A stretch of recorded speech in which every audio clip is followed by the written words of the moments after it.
সনদের একটা স্ট্যাটাসও দিতে হবে, আইনি মর্যাদা দিতে হবে।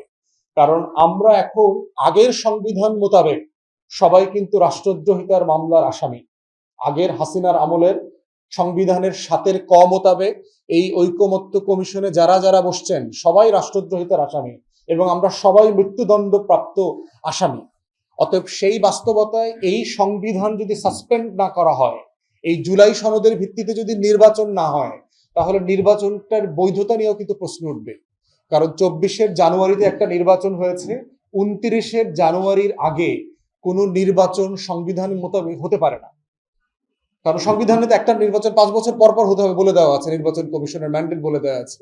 যদিও সংসদ সরকার নাই, কিন্তু সেটাকে তো সংবিধানের ১০৬ ধারা মোতাবেক একটা অন্তর্বর্তীকালীন সরকার নিয়োগ দিয়ে সেটাকে রিপ্লেস করে দিয়েছে। তাহলে আমরা যারা ফেব্রুয়ারিতে, এপ্রিলে, জুনে নির্বাচন চাচ্ছি অথবা অন্তর্বর্তীকালীন সরকার দিচ্ছে, সেটা কিসের ভিত্তিতে হবে?